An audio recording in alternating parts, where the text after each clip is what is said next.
एक गांव में गौतम बुद्ध का बहुत बड़ा आश्रम था। वहां पर एक प्रसिद्ध बौद्ध गुरु रहते थे।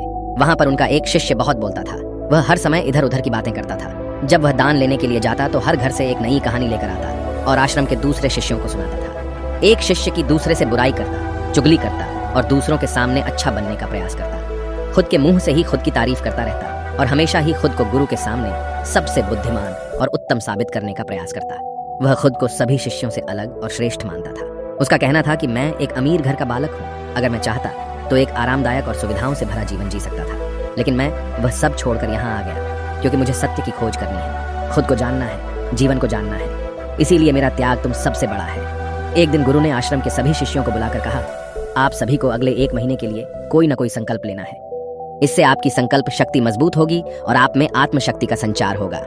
आप सभी अपने सामर्थ्य के अनुसार कोई भी संकल्प ले सकते हैं और यदि 1 महीने से पूर्व आप में से जिसका भी संकल्प टूट जाएगा तो वह अपनी पुरानी दिनचर्या में वापस आ जाएंगे। सभी शिष्यों ने अपनी शक्ति के अनुसार छोटे बड़े संकल्प लिए और गुरु को अपने अपने संकल्प के बारे में बताकर वहां से चले गए। लेकिन वह शिष्य जो खुद को सबसे अलग और बड़ा दिखाना चाहता था, वह सीधे गुरु की कुटिया में पहुंच गया और बोला, मैं कोई छोटा मोटा संकल्प नहीं लेना चाहता, बल्कि खुद की ही जैसे एक बड़ा और महान संकल्प लेना चाहता हूँ। कृपया आप ही बताएं क्या संकल्प लेना चाहिए। उसकी यह बात सुनकर गुरु मुस्कुराए और बोले, क्या तुम मेरे द्वारा दिए गए संकल्प को पूरा कर पाओगे? क्या तुम्हारे लिए उसे पूरा करना संभव होगा? शायद नहीं। वह तुम्हारे लिए संभव नहीं है, तुम उसे पूरा नहीं कर पाओगे। इसीलिए तुम खुद ही कोई संकल्प ढूंढो। शिष्य ने कहा, नहीं गुरुदेव, आप जो भी संकल्प मुझे देंगे मैं जरूर उसे पूरा करूंगा। गुरु ने कहा, ठीक है, तो तुम अगले 1 महीने तक चुप रहो, मुंह से एक शब्द भी नहीं निकालोगे। यही तुम्हारा संकल्प है। शिष्य ने कहा, गुरुदेव, यह भी कोई संकल्प है? यह तो बहुत ही आसान है। 1 महीने तक चुप ही रहना है। आप कोई बड़ा संकल्प दीजिए जो मेरी योग्यता के लायक हो, जिसे पूरा करने में मुझे समस्या हो। गुरु ने कहा, पहले तुम इस संकल्प को तो पूरा करके दिखाओ। शिष्य ने गुरु की बात मान ली और वह उसी समय चुप हो गया और पलटकर कुटिया से बाहर चला गया। उसे चुप रहना बहुत आसान लग रहा था। उसने एक दिन तो जैसे तैसे चुप रहकर काट लिया, लेकिन दूसरे दिन से उसके मन में ना बोलने का बोझ बढ़ने लगा। तीसरे दिन उसे भारीपन महसूस होने लगा और चौथे दिन उसके अंदर एक अजीब सी बेचैनी होने लगी, क्योंकि आसपास आश्रम के सभी शिष्य एक दूसरे से बातें कर रहे थे। वह भी अपना पक्ष उनके सामने रखना चाहता था, उनकी बोलती बंद कर देना चाहता था, लेकिन उसका संकल्प उसके आड़े आ रहा था। इसीलिए वह पूरे दिन सिर्फ मुंह और आंखें बनाता रहता। इसी तरीके से कुछ दिन और बीते और वह शिष्य बीमार पड़ गया। उसका सिर फटा जा रहा था, उसका खाने पीने तक का मन नहीं कर रहा था, वह सिर्फ बोलना चाहता था। वह गुरु के पास गया और उनके सामने बैठकर लिखकर उन्हें बताया, गुरुदेव, मैं बोलना चाहता हूँ, बिना बोले मुझे सांस नहीं आ रही, मेरा दम घुटता जा रहा है, मैं अंदर ही अंदर पागल हुआ जा रहा हूँ, मैं क्या करूँ, संकल्प तोड़ दूं क्या? यह पढ़कर गुरु मुस्कुराए और बोले, संकल्प तो तोड़ने के लिए ही होते हैं, लेकिन जो अपने संकल्प को पूरा कर लेता है वही अपनी आंतरिक शक्ति को बढ़ाता है, और जो अपनी आंतरिक शक्ति को बढ़ा लेता है वह समाज और जागृति की राह पर आगे बढ़ जाता है। संकल्प का लेना भी तुम्हारे हाथ में था और इसे तोड़ना भी तुम्हारे ही हाथ में है। तुम्हारे बहुत से भाई अपने संकल्प को तोड़कर अपनी पुरानी दिनचर्या पर वापस आ चुके हैं। अगर तुमसे नहीं हो पा रहा तो तुम भी संकल्प तोड़कर अपनी पुरानी दिनचर्या पर वापस जा सकते हो। लेकिन याद रहे, अगर आज तुम इस छोटे से संकल्प को नहीं संभाल पा रहे तो तुम अपनी बाकी की पूरी जिंदगी को कैसे संभाल सकोगे? बाकी फैसला पूरी तरह से तुम्हारे हाथों में है। गुरु की यह बात उस शिष्य के दिल में चोट कर गई। वह बिना कुछ बोले वहां से वापस चला गया और खुद को अपनी कुटिया में बंद कर लिया। वह केवल अपने जरूरी कामों के लिए ही कुटिया से बाहर निकलता, बाकी सारे समय कुटिया के अंदर ही बैठा रहता। 15 दिन बीत चुके थे और आश्रम के लगभग सभी शिष्यों का संकल्प अब तक टूट चुका था, लेकिन उसका संकल्प अभी भी जारी था। संकल्प लेने के बाद से अब तक उसने एक शब्द भी नहीं बोला था। सारा आश्रम हैरान था कि इतना बोलने वाला इंसान चुप कैसे हो गया। 15 दिन बीतने के बाद वह दोबारा अपने गुरु के पास गया और लिखकर बताया है, गुरुदेव, मैं बाहर से तो चुप हूँ, लेकिन मेरे भीतर बहुत सी आवाजें हैं, बहुत सी चीख पुकार और शिकायतें हैं। मैं अंदर ही अंदर बात करता रहता हूँ। मेरा मन तरह तरह के प्रश्न पूछता रहता है। मैं बाहर से जितना मौन हूँ, भीतर से उतने ही शोर शराबे से भरा हुआ हूँ। क्या इस तरह से मेरा संकल्प अभी भी जारी है? गुरु ने कहा, हाँ, तुम्हारा संकल्प अभी भी जारी है, लेकिन जब तक लोगों की यह आवाजें तुम्हारे कानों में पड़ती रहेंगी, तुम्हारा मन बोलता रहेगा, क्योंकि इसे तो आदत है बोलने की। तुम भले ही बाहर से चुप रहो, लेकिन तुम अंदर ही अंदर बोलते रहोगे। तुम्हें इन बातों से, इन आवाजों से दूर जाना पड़ेगा। शिष्य गुरु को प्रणाम कर वहां से चला जाता है और सुबह होते ही अपनी कुटिया छोड़कर जंगल की तरफ चला जाता है। कई दिन बीत जाते हैं, संकल्प का समय भी पूरा हो जाता है, लेकिन शिष्य लौट कर नहीं आया। आश्रम में सभी को डर था कि कहीं जंगली जानवर ने उसे खा ना लिया हो। इस बीच उसे ढूंढने की बहुत कोशिश की गई, लेकिन वह कहीं नहीं मिला। सभी गुरु भाइयों ने मान लिया था कि जंगली जानवरों ने उसे अपना शिकार बना लिया है, लेकिन गुरु को ऐसा नहीं लगता था। एक दिन आश्रम का एक अन्य शिष्य गुरु के पास आया और बोला, गुरुदेव, हमारे उस अधिक बोलने वाले भाई के साथ क्या हुआ होगा? क्या जानवर ने उसे मार दिया होगा? गुरु ने कहा, हो सकता है कि जानवरों ने उसे अपना शिकार बना लिया हो, लेकिन उसके न लौटने की एक दूसरी वजह भी हो सकती है। शायद उसे वह मिल गया है जिसके लिए वह गया था।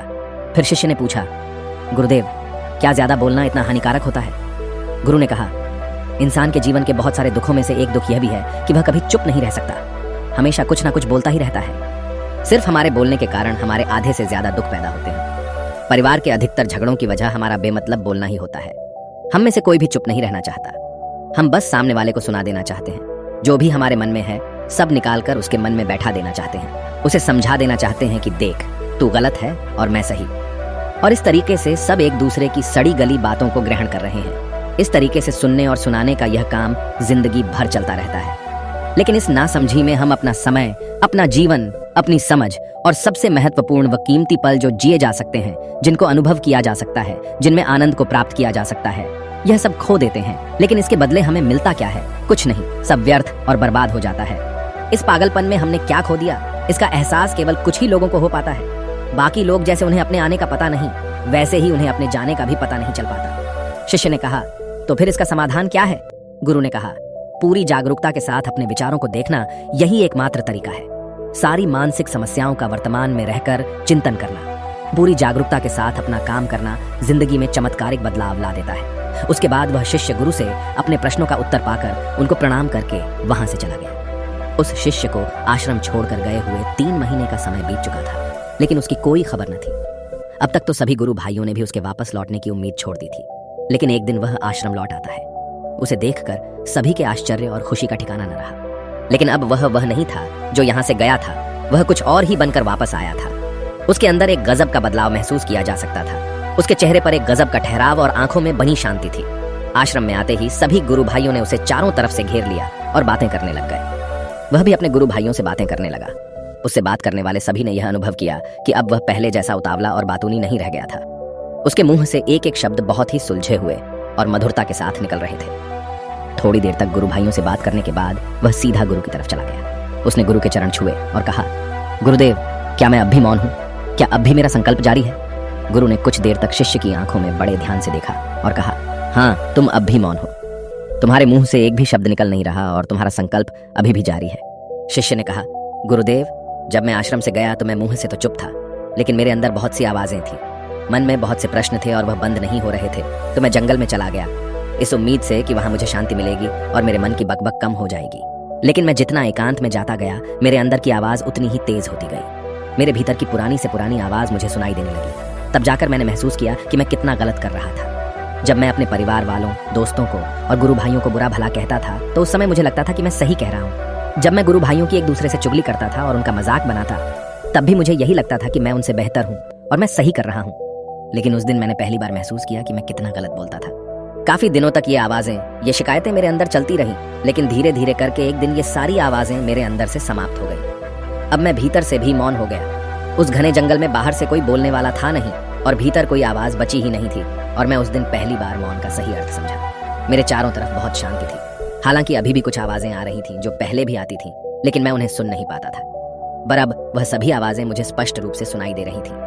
हवा के चलने की आवाज, चिड़ियों के चहकने की आवाज और पानी के बहने की आवाज, ये सभी आवाजें मैंने पहली बार पूरे होशपूर्वक सुनी। अपने चारों तरफ इतनी शांति मैंने पहले कभी महसूस नहीं की थी।